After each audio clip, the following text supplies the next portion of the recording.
Hello, my dear students. Welcome to our English lesson. How are you? I think you are fine. The theme of our lesson is Iskander. Our lesson's learning objectives. Deduce meaning from context in extended text on a range of familiar, general and curricular topics.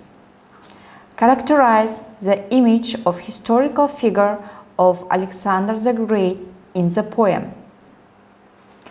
Identify the moral and the didactic meaning of the poem, on its basis the education of the moral and ethical qualities of students. Recognize typical features at word, sentence and text level in a wide range of written genres. The image of Iskander, Alexander the Great, is very popular both in oral folk art and in the classical poetry of the East. In addition to numerous fairy tales and legends about Iskander, there are major poetic works, poems by Ferdowsi, Nizami, Nava'i. Turning to the theme traditional in Eastern poetry, the life and work of Iskander, Abai gives a completely new, different from the Eastern tradition interpretation of his image. In many folklore and written works of the people of the East, Iskander was sung without connection with historical trust as a fairy tale hero, a great commander, a wise ruler. In the poem Iskander, Abai refuses to idealize the great conqueror and creates the image of an immensely ambitious, greedy, cruel person. Iskander is opposite by the wise Aristotle. Today, we have some new words according to our theme. Listen, read, and understand. Dexterous, done with mental or physical skill, quickness of great. Conquest, the act or process of conquering. Wipe out, a fall or crash caused usually by losing control.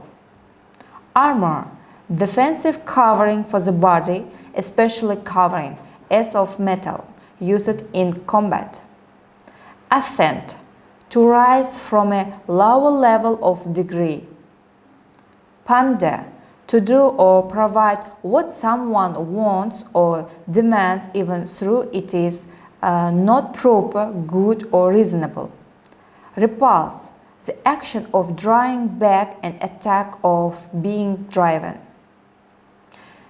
So, Alexander the Great, born in 356 BS in the ancient Greek city of Pella, Aristotle was his teacher. He was well educated and extremely dexterous. His army used the lightest and the most durable armor. He always worked ahead of the army and knew each of his warriors by sight. He was a cunning and far-sighted politician. His divide and rule is still alive today. The rulers of the conquered territories were appointed natives of these lands.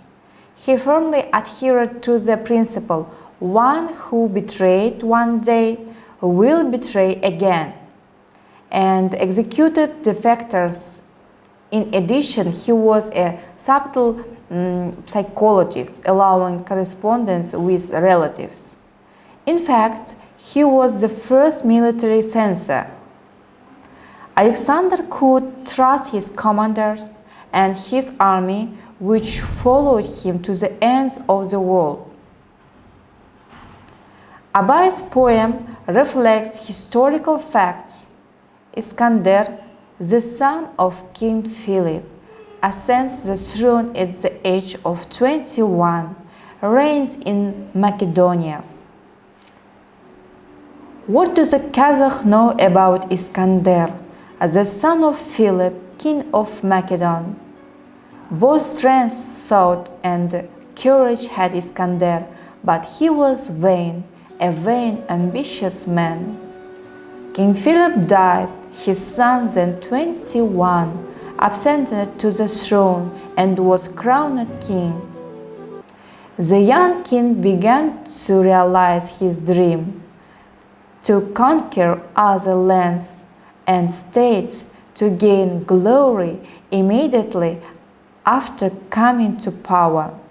Obsessed by lust of power thereupon, he laid his plans, his neighbors' lands to seize.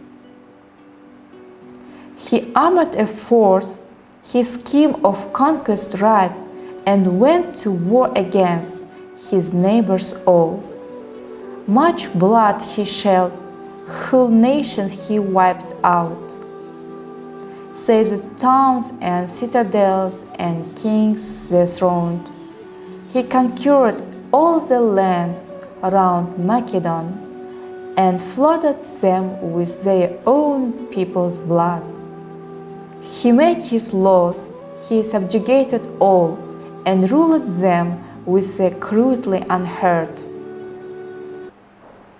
How does Abai describe Iskander in his poem? All the Hanaths were his, all hands deposed, but his ambition drove him on and on. He was possessed by it, he wanted to be king of all the world, to rule the universe. A hard and ruthless ruler was Iskander, his subjects trembling at the thought of him. His regime to his ambition pandered and called him Hand of Hands and King of Kings. The whole wide world he wanted at his feet, to worship him and cower to sing his fame, and arming countless legions to the teeth, he set him out upon his great campaign. Now, let's do the listening task. Listen and complete the necessary words. Write it in your copybooks. Try to divide its meaning, give it thought. Iskander snatched the token eagerly. A precious prize he felt again he'd won, but set his disappointment for the close. Contained a bit of ordinary bone, infuriated that he had been mocked, he flung the bone away with angry haste. Beside himself, with fury, he invoked, "As you, my king, will soon see for yourself, will weigh this little bone upon the scale, and gold upon the other dish will place. He had no equal in his day in wisdom, and none of course can disobey a sage. Iskander had the balance brought at once. Upon the one dish the little bone was placed, and on the other gold, and yet more gold. The bone looked light, but always tripped the scales. Iskander watched in wonder and dismay. He added all this armor to the gold, but still it had no power to outweigh the bit of bone that tripped the scales again. Now let's check the words. The first missing word is divine. The second is precious. The third is invoked. The fourth is wisest. The fifth is bone. The sixth is brought. The seventh is scales. The eighth is armor. If you guessed between 0 and 2 words, you should try to the best. If you write 3 or 5 words, it is good. If you write 6 and 8 right answers, it is excellent. Now, Let's revise material from our today's lesson. You should answer to my questions. You have only 1 minute to think and answer. 1 minute for one question. So the first question. When was Alexander the Great born?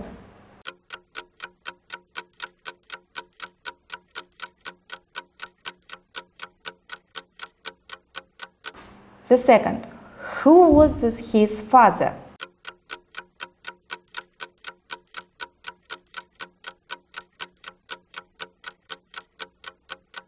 The third.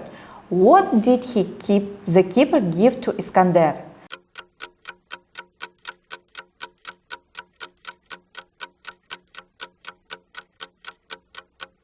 The fourth question. What is the main idea of poem?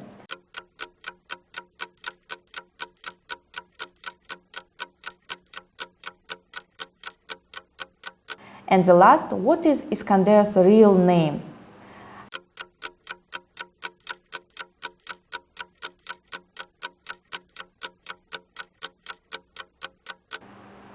And the last question, are the characters historical figures or fictional characters?